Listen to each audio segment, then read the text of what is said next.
다량 학살로 이어졌다. 유엔 본부도 더 이상 안전하지 않았고 군부 세력이 민간인을 공격하면서 국가의 기능이 마비됐다.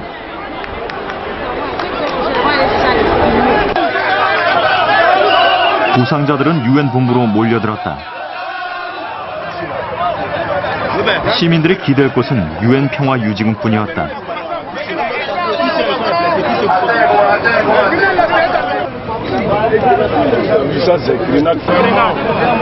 무고한 시민의 안전을 위해 최 대표는 직접 나섰다. On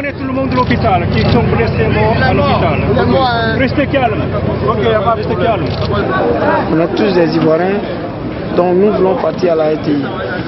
Donc tout d'un coup, brusquement, ils ont commencé à tirer. D'autres sont sortis par derrière, ils ont commencé à tirer à balles réelles.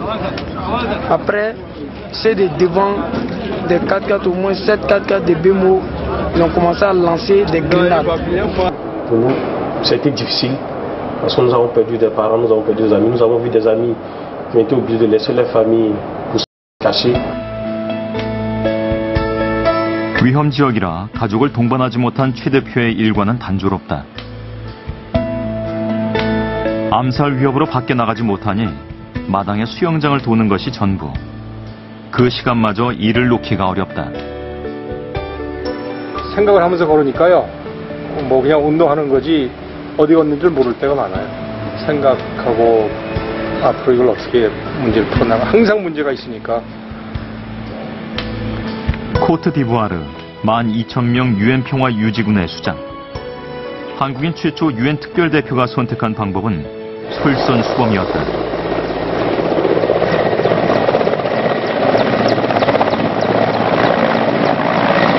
문제가 있는 곳은 어디든 직접 나섰다. 그리고 해결이 될 때까지 매달렸다.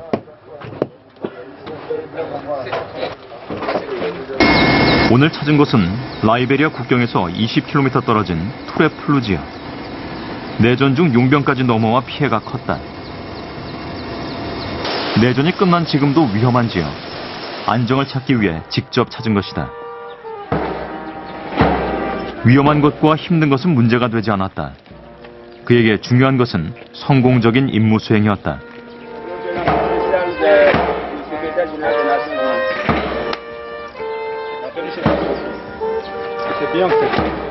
On s'inquiétait de sa sécurité.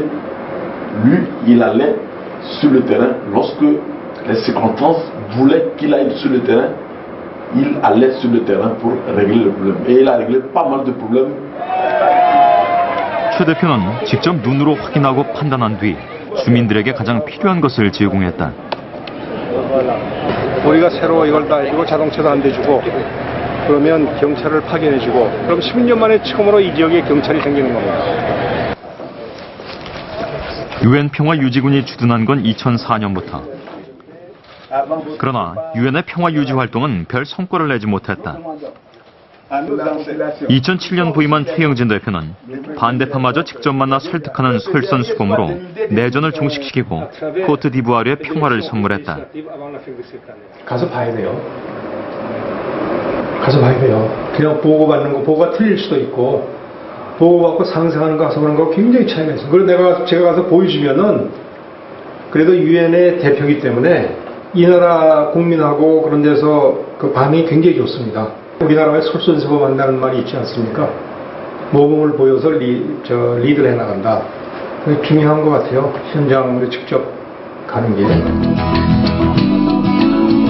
이것이 바로 블루 헬멧이라고 불리는 유엔 평화유지군의 헬멧과 방탄복입니다. 암살의 위협이 계속되는 상황 속에서도 최영진 대표는 방탄복도 입지 않은 채 전쟁의 현장을 직접 찾았습니다. 그리고 내전 막바지 2주간은 지하 벙커에서 이 전투 식량을 먹으며 12,000명의 유엔 평화유지군을 지휘했습니다. 전임자들은 모두 임기 1년도 못 채우고 떠났던 어려운 자리. 그는 어떻게 유엔 특별대표가 된 걸까요? 코트디부아르에서 거의 1년 만에 귀국한 최영진 대표. 4박 5일의 짧은 일정이다. 대표님, 안녕하세요. 반갑습니다. 무사히 귀국했어요? 예. 이마저도 휴가가 아닌 업무 출장. 우리나라의 UN 가입 20주년 기념 국제회의 때문이다. 국제기구에서 오랜 경험을 쌓은 최 대표가 토론자로 초청됐다. I rather focus on the cultural challenge Korea is facing when it really wants to become global. We must overcome it somehow by individual effort, by leadership. We must overcome it otherwise. 국내외 많은 외교 관련 인사들이 참석한 자리. 코트디부아르 내전을 종식시킨 최 대표가 화제였다. 위기 상황에 왔을 때 우리는 마음을 비우고 그러니까 그 결과를 위해서 실패할지도 모르지만 마음을 비우고 이렇게 스스로를 던지는 그런 어떤 충직함이 있다고 생각이 돼요. 그런 어떤 한국적인 그 충직함이 있었기 때문에 가능하셨던 것 같습니다.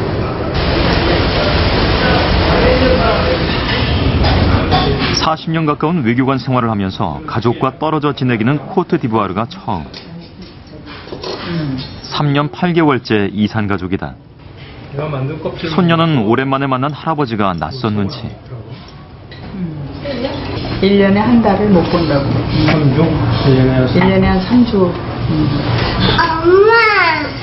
저는 그래도 가끔 뉴욕 출장 갔을 때 내가 뉴욕으로 가서 합류하고 할 때는 있지만 애들은 또 일 때문에 안 되니까 애들은 더 못 보고. 본인이 서운했을 거예요. 캐도 가는 거 같은 거, 유엔으로 가는 거 같은 거. 혼자 결정하고 물론 이제 사전에 갈 계제가 생겼다고 얘기는 하지만 결정을 거의 혼자 했으니까 서운했을 수 있죠. 이번 코트디부아르도 그러면 혼자 결정하신 거예요? 물론 전화했죠. 전화하고. 그거에 전화했죠. 물론 전화했죠. 그런 제안을 받았는데 내가 받아들이려고 그런다. 근데 이제 그런 얘기를 벌써 받아들인 걸로 알고 있죠. 습관이 돼서. 거의 통보네요, 그러면. 그렇죠. 협의인데 통보 수준의 협의를 한 셈이죠. 가장을 이해하지만 내전 땐 마음고생이 심했다. 물어봤더니 아주 순진한 눈으로. 뉴스를 CNN이나 BBC 뉴스 보면 굉장히 사태가 심각하다고 그러고 총격전도 있다고 그러고 그러니까 겁이 너무 나는데 계속 이메일 또 보내도 아무 답이 없고 사람만 계시다면 된다. 그 다음은 뭐 어떻게 씩씩한 사람이니까 살아남아 있겠지. 그냥 그러고 그렇게 걱정했었죠. 한 일주일 정도 심각하게 걱정했었어요. 한국에 오면 가끔 모교를 찾는다는 최영진 대표. 20대 초반, 어떻게 살 것인가 치열하게 고민했던 곳이라 초심을 다지기 위해서다. 그런데 꼭 40년 전에 자신을 생각나게 하는 것이 있었다. 저쪽에 있을 텐데 왜 여기다 걸었을까? 일로 옮겼나? 저희가 일로 옮겼나 보다 정말.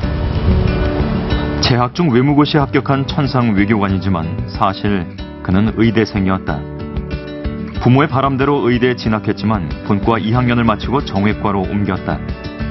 다니면서 보니까 호기심하고 모험심이 작동을 해갖고 항상 우리나라 밖이 궁금했습니다. 그때는 우리나라 밖을 나간다는 거는 대학교 때 상상을 못했거든요. 겨우 식생활 문제를 해결하고 난 때니까 60년대 말이거든요. 뒤늦게 정말 하고 싶은 일을 찾은 최영진 대표. 장래에 대한 치열한 고민은 일기에 남아있다. 대학교 들어오면서부터 일기를 쓰기 시작했거든요. 네. 대학 1학년 때부터 써온 일기. 진로를 정한 후 계속 목표를 만들어 도전했다.